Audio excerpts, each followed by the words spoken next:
नमस्कार, VKB news के prime time में आपका स्वागत है। अब रुक करते हैं आज की हेडलाइंस पर।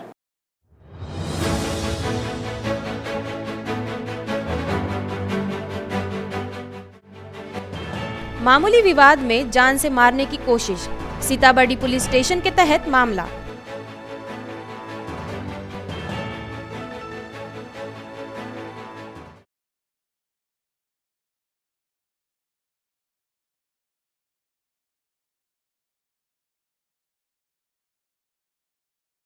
एटीएम से छेड़खानी कर लाखों की चोरी करने वाले आरोपी वर्धा साइबर पुलिस की गिरफ्त में।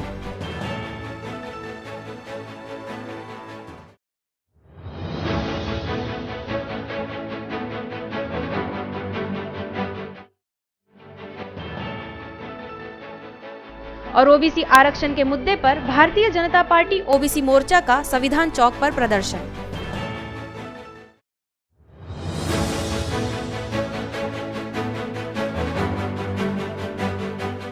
और अब खबरें विस्तार से। नागपुर के सीताबर्डी पुलिस स्टेशन के तहत जान से मारने का मामला सामने आया है, जिसमें खाना देने के मामूली विवाद पर आरोपी ने एक व्यक्ति को गंभीर जख्मी कर दिया है। नागपुर के सीताबर्डी पुलिस स्टेशन के तहत एक व्यक्ति को इसलिए घायल कर दिया गया क्योंकि उसने खाना नहीं दिया। आरोपी पेशेवर अपराधी बताया जा रहा है, जो पिछले कुछ दिनों पहले ही जेल से छूटकर आया था। आरोपी इंदौरा बाराखोली निवासी बताया जा रहा है, जिसके ऊपर इससे पहले कई आपराधिक मामले दर्ज है। दिनांक 1/9/2021 रोजी फिर्यादी निलेश मारुती कांबळे ह्याच्या गळ्यावर वार करण्यात आलेला होता। त्यावरून त्याचं मी हॉस्पिटल इथे जबाब नोंदवला। त्यावरून पोलीस स्टेशन सीताबर्डी येथे 382/21 कलम 307 504 अन्वये गुन्हा दाखल असून सदर गुन्ह्यातील आरोपी प्रणय राजेश पात्रे याच लागलीच अटक करण्यात आलेली आहे व तो सध्या PCR मध्ये आहे। गुन्ह्याचं कारण बघता की फिर्यादी हा जेवण करत असताना मला जेवण आणून दे यावर यांच्या दोघांमध्ये वाद झाला आणि आरोपीने खिशातील छोटासा चाकू काढून त्याच्या गळ्यावर वार केला, अशी घटना। जो आरोपी आहे त्याच्यावरती आजचे काय गुन्हे वगैरे निष्पन्न झाले? जवळपास 10 ते 15 गुन्हे त्याच्यावर पूर्वी नोंद आहे। नुकताच तो 1 महिन्यापूर्वी म्हणजे 4/8/2021 रोजी आमच्याच केलेल्या प्रतिबंधक कारवाईतून 110 मधून जेलमधून बाहेर आलेला आहे, 1.25 महिना राहून। आणि परत त्याचे गुन्हेगारी कृत्य असे सुरू आहे। त्याला लागलीच अटक करण्यात आलेली आहे व योग्य ती कायदेशीर कार्यवाही सुरू आहे। सर, जो जखमी आहे तो त्याचाही काही अपराधी प्रवृत्तीचा आहे का, काय सांगतो? हो, त्याच्यावर पण 7 गुन्हे यापूर्वीचे नोंद आहेत। त्यामध्ये 2018 मध्ये आमच्या इथला म्हणजे सीताबर्डी पोलीस स्टेशनचा 324 प्रमाणे गुन्हा नोंद आहे।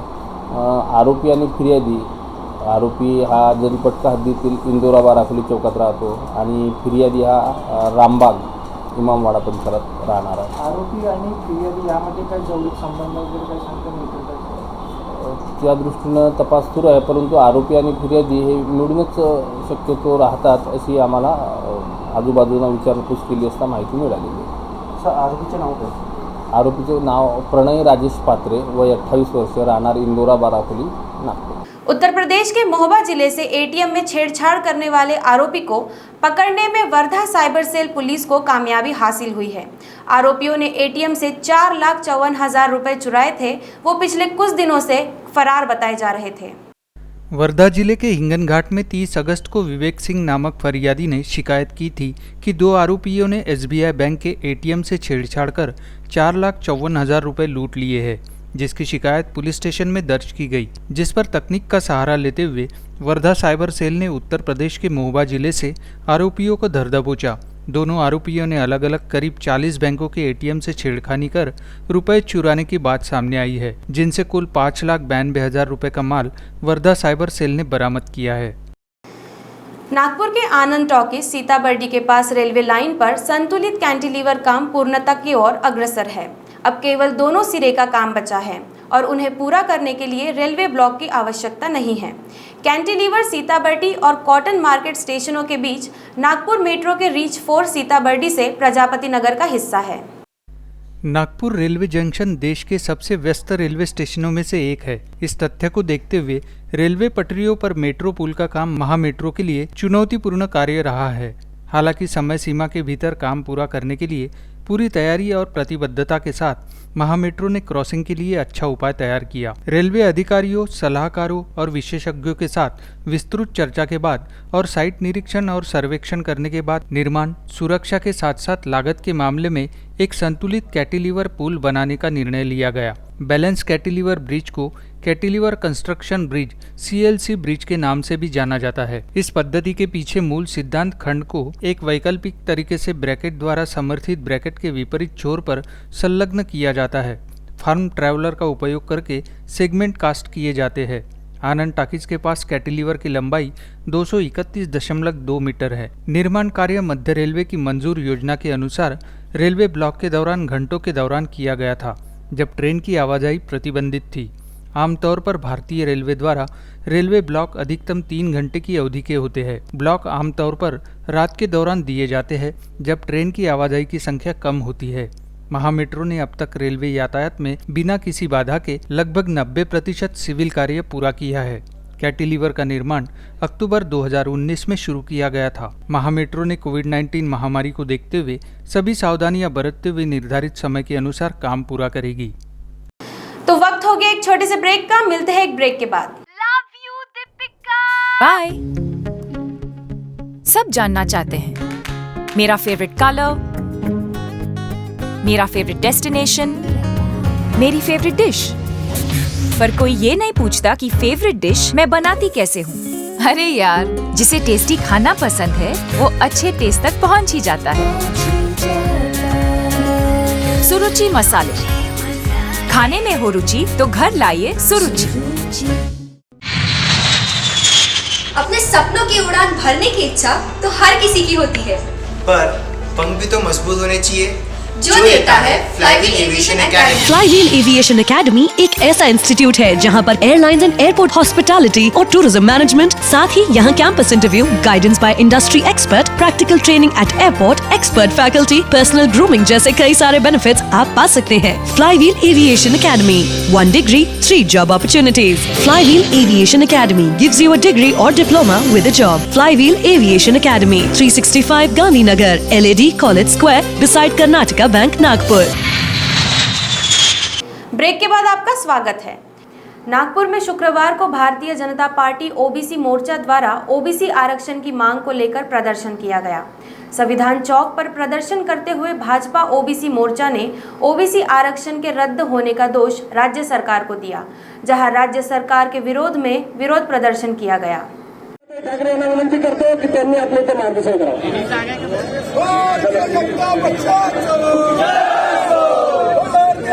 मार्गदर्शन थोडक्यात करायचं आहे। महाराष्ट्र में ओबीसी के राजकीय आरक्षण का मुद्दा अब गर्माते जा रहा है। इस बीच कोई केंद्र सरकार को ओबीसी आरक्षण छीने जाने का दोषी बता रहा है, तो कोई राज्य सरकार को दोषी बता रहा है।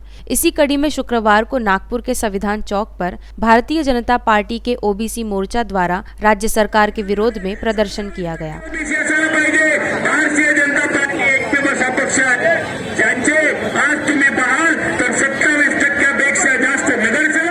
नागपुर के संविधान चौक पर जारी विरोध प्रदर्शन के दौरान भाजपा के प्रदेश महासचिव चंद्रशेखर बावनकुले और राज्यसभा सांसद डॉक्टर विकास महात्मे ने ओबीसी आरक्षण के मुद्दे पर राज्य सरकार पर फिर करारा प्रहार किया। पण 4 मार्च 2021ला सुप्रीम कोर्टाने क्लिअर सांगितलं आहे की राज्य सरकारने तातडीने ओबीसी आरक्षण देण्याकरता डेटा तयार करा। पण जर हे सरकार डेटा तयार करणार नाही तर बैठका घेऊन फायदा काय? वारंवार बैठका घेऊन काय उपयोग होणार आहे? बैठका घेण्यात आमचा काही आक्षेप नाही आहे, त्यांचं अभिनंदनच आहे। पण या बैठकीत त्यांनी निर्णय करावा, 3 महिन्यात सुप्रीम कोर्टाच्या निकालाप्रमाणे डेटा तयार करावा, डिसेंबरच्या आत ओबीसी आरक्षण द्यावं, अन्यथा महाविकास आघाडी सरकारच्या मंत्र्यांना ओबीसी समाज गावामध्ये फिरू देणार नाही। आजचं आंदोलन ओबीसींना राजकीय आरक्षण देण्याचं आहे, कारण निवडणुका जवळ आहे, अजून निर्णय होत नाही। ओबीसी आयोगाने प्रस्ताव पाठवला, पैसा मागितला, मनुष्यबळ मागितलं, हे सरकार द्यायला तयार नाही आहे आणि म्हणून आता मोर्चे काढावे लागतात। जो प्रचार ते करत आहे तो नेहमीच खोटा प्रचार करण्यात ते पटाईत आहे। मला सांगा, जर आरक्षणाच्या विरोधात भारतीय जनता पार्टी असते तर ओबीसी मंत्रालय सगळ्यात पहिले कोणी चालू केलं? ते भारतीय जनता पार्टी देवेंद्र फडणवीस सरकारने चालू केलं. महाज्योती जे एक्झिस्टिंग नव्हती त्याचा निर्णय कोणी घेतला? जो ओबीसीसाठी फायदेशीर आहे, जो ओबीसीच्या मुलांना नोकऱ्या मिळाव्या याच्यासाठी करण्यात आला, तो देवेंद्र फडणवीस सरकारने 8 ऑगस्ट 2019 रोजी घेतला. या सर्व गोष्टी धनगरांना एसटी प्रमाणे सवलती कोणा दिल्या? 1000 कोटी कोणी दिले? आज त्याच्यातला एक पैसा सुद्धा हे सरकार देत नाही. त्याचे GR निघालेले आहे, त्याच्या बजेटमध्ये आवंटन करण्यात आलेलं आहे, पण या सरकारने त्याच्यावर एकही पैसा खर्च केला नाही. हे तर धनगरांचं सोडून द्या, पण बितर मला सांगा, तांडावस्तीसाठी कुठे पैसा खर्च केलेला आहे? आणि निर्णय कलेक्टर लेवलवर होऊ शकत होता, तर कलेक्टर लेवलच्या ऐवजी आता त्यांनी परिपत्रक काढलेलं आहे की प्रत्येक निर्णय हा राज्याच्या मुंबईतल्या सरकारकडे करतो. मला सांगा, तांडावस्तीची माझी माहिती आहे की कलेक्टर शिवाय आणखी कोणाला चांगली राहणार? आणि हे काय सांगतात? बहरहाल ओबीसी आरक्षण का मुद्दा अब गरमाते जा रहा है, जिसे देखते हुए आने वाले दिनों में विपक्ष द्वारा अधिक तीव्र प्रदर्शन देखे जा सकते हैं। वहीं भाजपा का ओबीसी मोर्चा आने वाले दिनों में शहर के अलग अलग विधानसभा क्षेत्र में प्रदर्शन करने वाला है, जिसके संकेत कुछ दिनों पहले भाजपा ओबीसी मोर्चा द्वारा दिए गए हैं। गुरुवार को नागपुर के संविधान चौक पर राष्ट्रीय ओबीसी महासंघ द्वारा ओबीसी आरक्षण के मुद्दे पर केंद्र सरकार पर आरोप प्रत्यारोप किए गए। जय ओबीसी, जो ओबीसी की बात करेगा राष्ट्रीय जनगणना, राष्ट्रीय जनगणना, राष्ट्रीय जनगणना, जय ओबीसी, जय।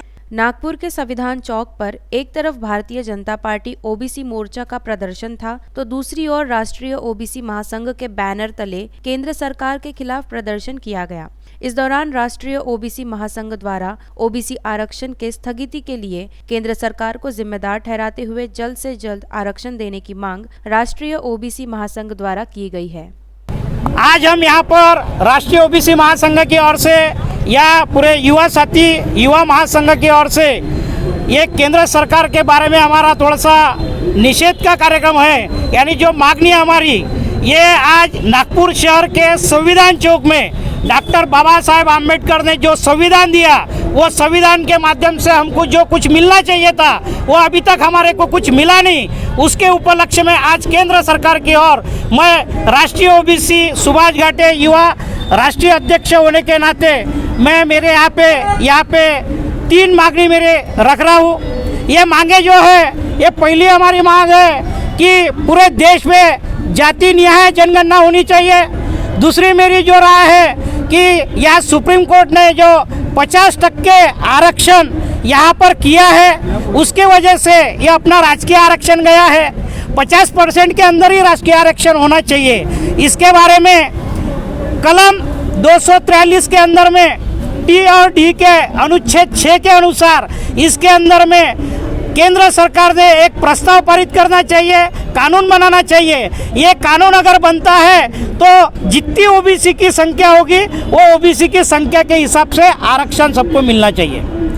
नागपुर के पाचपावली पुलिस स्टेशन के तहत एक मोबाइल चोर को गिरफ्तार कर चोरी का माल बरामद किया गया है, जिसके पास से चोरी किया गया ऑटो भी पाचपावली पुलिस ने जब्त किया है। नागपुर शहर के पाचपावली पुलिस ने मोबाइल चोरी की घटना को ध्यान में रखते हुए अभिमन्यु चौहान नामक चोर को गिरफ्तार किया है, जिसके पास से 3 मोबाइल भी पुलिस विभाग ने बरामद किए हैं। ज्ञात हो कि इन दिनों मोबाइल चोरी की घटनाओं में वृद्धि हो रही है, जिसे देखते हुए पाचपावली ने इस चोर को धर दबोचा है, जिसके पास से एक ऑटो भी पुलिस विभाग ने जब्त किया है। मी सहायक पोलीस निरीक्षक Chandrakant Kose, detection officer Pachpaoli police station. आमचे डिटेक्शन पथक नेहमीच अशा घटनांवरती लक्ष ठेवून असतात, काम करत असतात। पब्लिकचे प्रॉपर्टीची सेफ्टी आमचं कामच आहे। एक गुन्हा दाखल झाला होता कालच्या रोजी मोबाईल चोरीचा। मोबाईल चोरीच्या घटना दिवसेंदिवस वाढत आहेत, यासाठी आपण सगळ्यांनी काळजी घेतली पाहिजे। आमचं डिटेक्शन पथक त्याच्यातही खूप सतर्क असतं।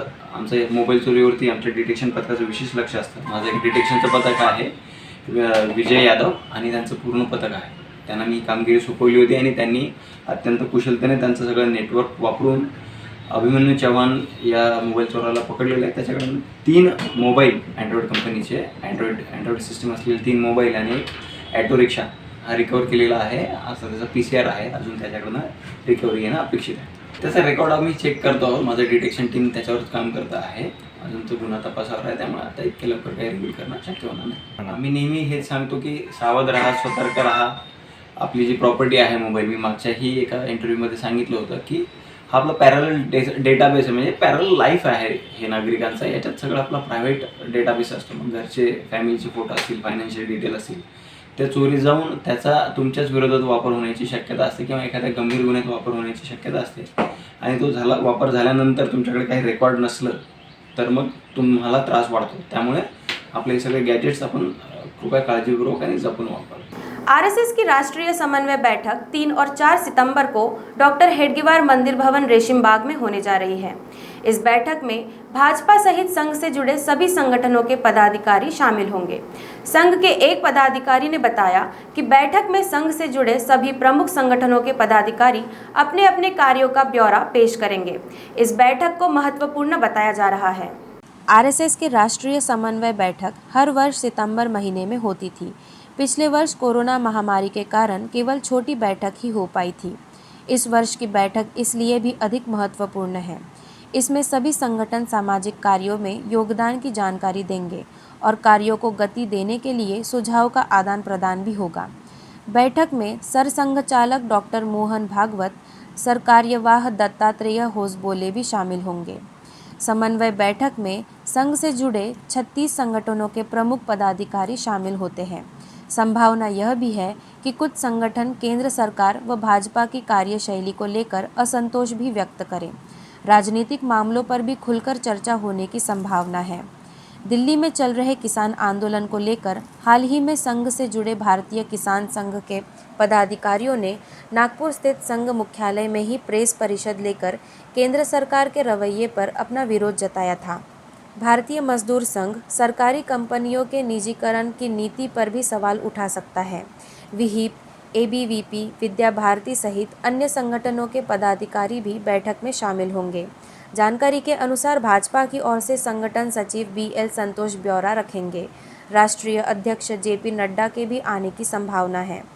बैठक में देश के 5 राज्यों में होने वाले 20 चुनाव, कोरोना संकट, निवेश व निजीकरण संबंधी केंद्र की नीतियों, किसान कानून आदि पर चर्चा हो सकती है। बैठक में देश के 5 राज्यों में होने वाले 20 चुनाव, कोरोना संकट, निवेश व निजीकरण संबंधी केंद्र की नीतियों, किसान कानून आदि पर चर्चा हो सकती है। जमीन बेचने के नाम पर दर्जनों लोगों से धोखाधड़ी करने वाले बिल्डर गोपाल लक्ष्मण कोंडावार के खिलाफ पुलिस ने धोखाधड़ी का एक और मामला दर्ज किया है। बिल्डर व लैंड डेवलपर के साथ जमीन का सौदा करके करीब 2 करोड़ रुपए ले लिया। बाद में वही जमीन 3 अन्य लोगों को बेच दी। धंतोली थाने में दर्ज हुए इस प्रकरण में कोंडावार के साथ 8 रास्ता चौक, लक्ष्मीनगर निवासी किशन काशी प्रसाद बोरीले, यशोधम एनक्लेव प्रशांत नगर निवासी विजय त्रिलोकचंद बोरुडिया और दिनकर अपार्टमेंट चितले चौक निवासी मच्छिंद्र रामचंद्र कदम का समावेश है। पुलिस ने केशव कला अपार्टमेंट राहटे कॉलोनी निवासी प्रफुल्ल पुरुषोत्तम गाड़गे की शिकायत पर मामला दर्ज किया है। गाड़गे वात्सल्य ग्रुप के संचालक है। कोंडावार का एक कार्यालय मेहाड़िया चौक के गणेश चैम्बर में भी था। अप्रैल 2007 में कोंडावार सहित 4 आरोपियों ने गाड़गे के साथ मौजा कॉलोनी के खसरा क्रमांक 88-1 में स्थित 12 एकड़ जमीन का सौदा 3 करोड़ 89 लाख रुपए में किया। आरोपियों ने चेक और नगद द्वारा गाड़गे से करीब 2 करोड़ रुपए ले लिए। गाड़गे से सौदा और करारनामा होने के बावजूद आरोपियों ने करीब 4 हेक्टेयर जमीन में से करीब 2 हेक्टेयर जमीन सतीश चिदरवार नामक व्यक्ति को बेच दी। बाकी जमीन में से 0.81 हेक्टेयर जमीन शिंगारे नामक व्यक्ति को बेची गई। यह भी पता चला कि आरोपियों ने जमीन का एक हिस्सा NSK माइनिंग कंपनी को भी बेचा है। गाड़गे से सौदा होने के बाद आरोपियों ने अन्य 3 लोगों से व्यवहार किया। उन्हें करीब 2 करोड़ रुपए का चूना लगा दिया। गाड़गे प्रकरण की शिकायत क्राइम ब्रांच से की। प्राथमिक जांच के बाद धंतोली थाने में विविध धाराओं के तहत धोखाधड़ी का मामला दर्ज किया गया। ब्रेक के बाद आपका स्वागत है। सीताबर्डी थाना अंतर्गत रामदासपेट परिसर में एक महिला ने इमारत के 90वें माले से कूदकर आत्महत्या कर ली। घटनास्थल पर ही उसकी मौत हो गई। इस घटना से परिसर में हड़कंप मच गया। मृतक जय कल्पना बिल्डिंग रामदासपेट निवासी तनुजा उर्फ पिंकी विजय जायसवाल बताई गई। पुलिस से प्राप्त जानकारी के अनुसार तनुजा अविवाहित थी। अपनी बड़ी बहन शैलजा और मां लक्ष्मी के साथ इमारत के तीसरे माले पर रहती थी। तनुजा डिप्रेशन का शिकार थी। शैलजा ने भी विवाह नहीं किया था। मां और बड़ी बहन का ध्यान तनुजा ही रखती थी। उनकी एक छोटी बहन भी है जो धनतोली में रहती है। घर की ज़रूरतों का ख्याल सबसे छोटी बहन ही रखती है। गुरुवार को तनुजा स्टूल लेकर इमारत की छत पर जा रही हूँ कहकर घर से निकली। इमारत के 90वें माले पर जाकर स्टूल पर चढ़ी और नीचे छलांग लगा दी। सिर के बल गिरने पर उसकी खोपड़ी फूट गई। भेजा बाहर निकलकर परिसर में फैल गया। स्थानीय नागरिकों ने घटना की जानकारी पुलिस को दी। खबर मिलते ही सीताबर्डी के एपीआई दिलीप चंदन अपनी टीम के साथ मौके पर पहुंचे। पंचनामा कर शव को पोस्टमार्टम के लिए मेडिकल अस्पताल भेज दिया गया। पुलिस को जानकारी मिली कि मां और बड़ी बहन की तबीयत ठीक नहीं रहती थी। तनुजा ही दोनों का ख्याल रखती थी, लेकिन पिछले कुछ समय से मानसिक तनाव से जूझ रही थी। घर में चूहे और कॉकरोच देखकर भी परेशान हो जाती थी। मानसिक तनाव के चलते आत्महत्या किए जाने का अनुमान है। पुलिस ने आकस्मिक मृत्यु का मामला दर्ज कर जांच शुरू कर दी। सिविल लाइंस परिसर में अज्ञात आरोपी ने वन विभाग के कर्मचारी की गाड़ी की डिक्की से 5 लाख रुपए उड़ा लिए। शहर में सबसे सुरक्षित माने जाने वाले सिविल लाइंस परिसर में वारदात होने से पुलिस भी परेशान है। सदर पुलिस ने एकता नगर बोरगांव निवासी रमेश शेषराव आदमने की शिकायत पर मामला दर्ज किया है। रमेश वन विभाग में वनपाल है। बुधवार की दोपहर उन्होंने फ्रेंड्स कॉलोनी परिसर में स्थित सेंट्रल बैंक शाखा से करीब 2 लाख रुपए निकाले। इसके बाद सिविल लाइंस गए। एक्सिस बैंक शाखा के खाते से भी करीब 2 लाख रुपए निकाले। रकम एक थैली में रखी और दोपहिया वाहन पर घर जाने के लिए निकले।